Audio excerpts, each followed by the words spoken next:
Hi, welcome to this video. I want to talk once again about the issue about not using treats when it comes to dog training. And again, this really upsets a lot of people. It upsets the majority of trainers out there. It upsets a lot of followers of these people.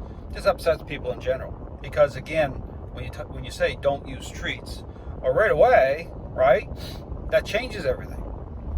It doesn't allow people to engage in a relationship problem a certain way, right? It causes people to pause and even to question to say, well, if I'm not using treats, how do I motivate the dog to respond? Well, again, that's the wrong way to think, okay, when you're in the middle of a relationship problem. And again, consider, that's why I keep talking about, okay, you know, in terms of a relationship problem between a parent and child, once a child has become selfish, okay, once you come to that moment of understanding you're dealing with a relationship problem, right, it changes everything, okay, it brings the focus onto your role as the parent differently, even, especially if you're not, you know, aligned with the right parenting style, okay, it causes a pause.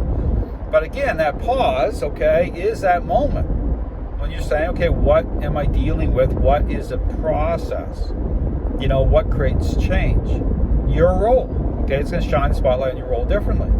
And again, when I talk about, you know, the role of, right, the dog owner, dogs are social animals. Okay, that's a moment of pause as to, okay, what is your role? You know, dogs are social animals. I talk about strength and weakness as defined through that connection, defined through nature, through how dogs connect with us that way. So I talk about, you know, bringing the process to a point of understanding what it is and what it isn't. Okay, it's not a learning-based exercise. It doesn't involve treats. It shouldn't involve treats, because when you're doing that, okay, I talk about, you know, superficial responses. Okay, let's talk about the way in which all these trainers are selling a process, how you're getting your certificate. Okay, the dog is doing a sit or a down. What does that even mean? What does that even represent that change is happening? Absolutely not. It's absolute foolishness. Okay, not if it's foolishness, but it's leading people into believing things that aren't true, okay, about what a process is and about change itself. Okay, by way of, you know, motivating, okay, using treats. But again, think about when a child has become selfish, is it just about pulling out things a child wants, like a brand new Xbox game? And sure, you can get them to pick up their toys in that moment. But again, the moment of pause is to, okay, I'm dealing with a child that's become very selfish. And the question you should ask yourself, you know, do you lean into responses that way? Is it just about a good response? Is that how you see change happen? Is that how you perceive the attitude of the child changing? Absolutely not.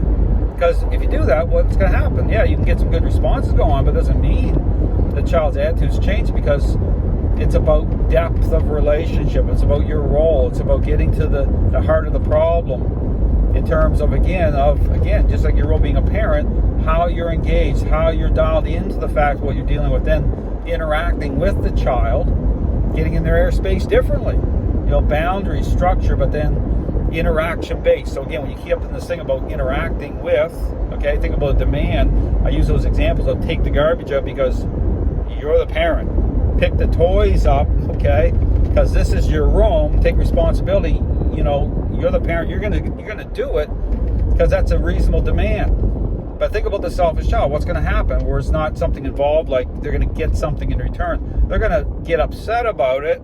But that's the whole point of working through a relationship problem, saying that's what draws into the whole fact about what's it really about. Okay, how's change happening?